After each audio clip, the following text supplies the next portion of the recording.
That is what you want the whole world to see, that okay, this is my idea and this will add to the body of knowledge.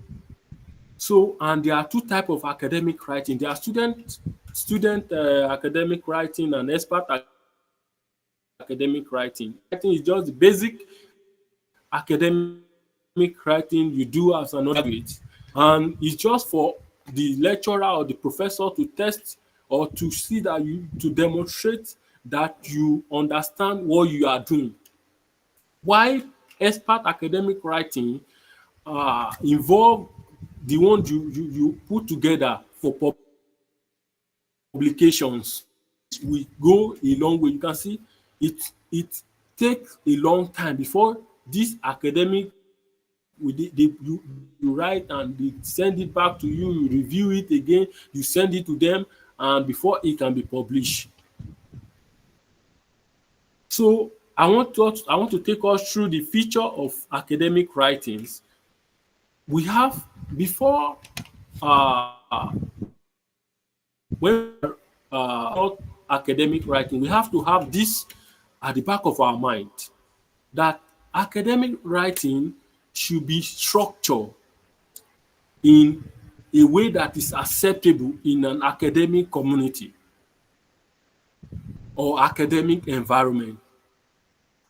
It is not structured in a story or in any, it has its own way where you have to structure it, and it has to be backed up with evidence, with it has to be critical, it has to be precise, balanced, objective, and it has to be formal.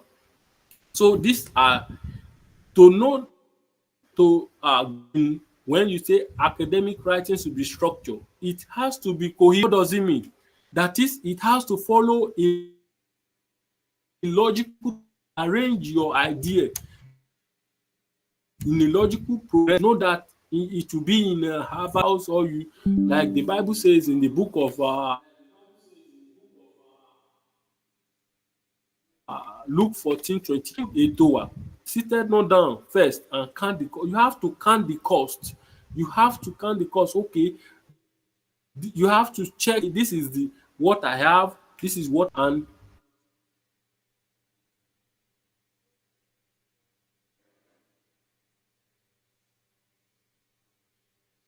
there we think when you have to always upgrade your knowledge. Maybe you may know how, have to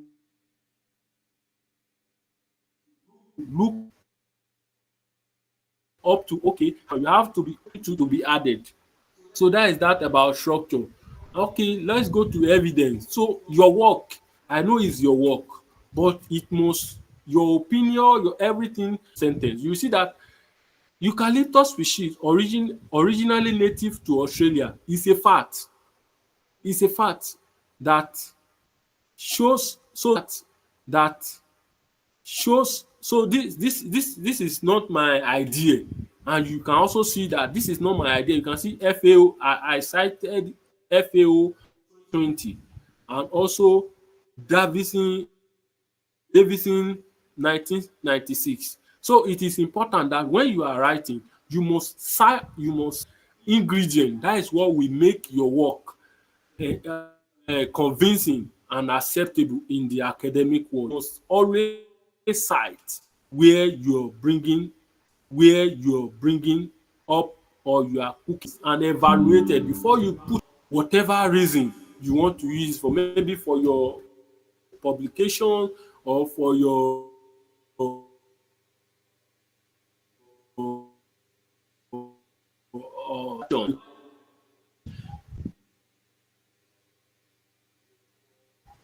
very, when we before you can come about academic writing or research or publication, there is a gap, knowledge gap, that you want to fill out this knowledge gap very well. Has somebody done anything in this area? Because if somebody have done something that you want to do, it's not needed. I hope you are following. Can I hear someone? Hello? And it should often by using edges, and it should often by using edges and booster. That is and booster. That is, when you are using edges and booster, you can use a word such as suggest,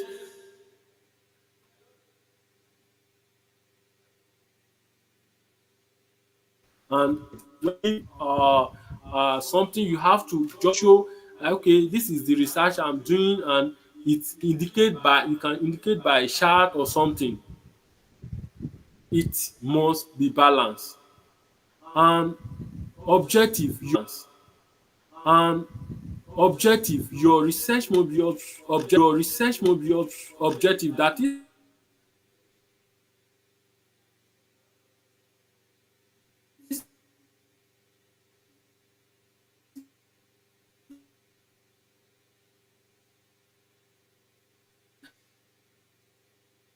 emphasis is placed basically on emphasis is placed basically on algorithm, and you are focusing on it must be objective. That is, the use of passive word and impersonal structure. That is, when you say rather, you eg you can say I hit the water, because it's not you.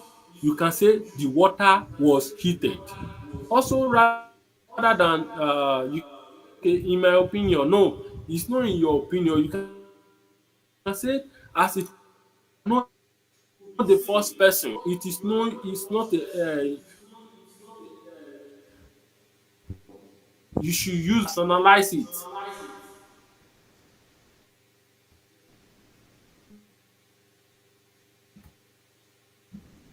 Also, this should be, it should be formal. Your work formal, not using informal words in your write up. It is not allowed and it's not acceptable when you are informal. So it is important that you use correct whatever, and you use use of more complete what I think. Okay, conclusion. In academic writing, you have to avoid grammar, and spellings. It is important that you know, you check, cross check your spelling over and over again. And also plagiarism, it is a great crime. It is a great crime that you should not joke with. Whatever you are writing about, or if you are using someone idea, you have to cite and reference that person properly. It is a great it's a big offence in academic world and academic community. So we should take note of this. Overuse of quotes, inconsis ten t formatting and citation. If you are using the whatever the citation style you are using, you should follow, either you are using NAPA or the Chicago, you should follow the from the you should be consis ten t in this style that you decide to use from the beginning to the end. Inconsis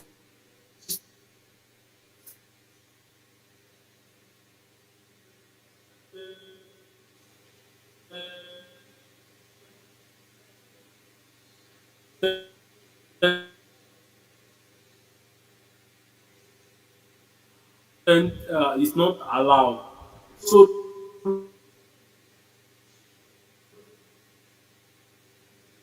last when you're and moving to the academic side, whatever you are writing about, or your idea is, the purpose is to add to the body of knowledge, and you have to read wide and broad on that subject you want to write about. Download a lot of research paper on it, see what people have done in that regard, and make sure you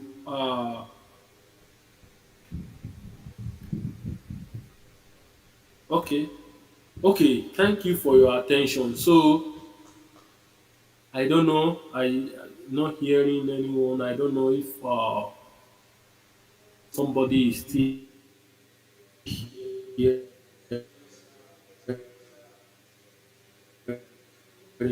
me. Do you have any question? All right. So I guess that's a no. You don't have any question, right?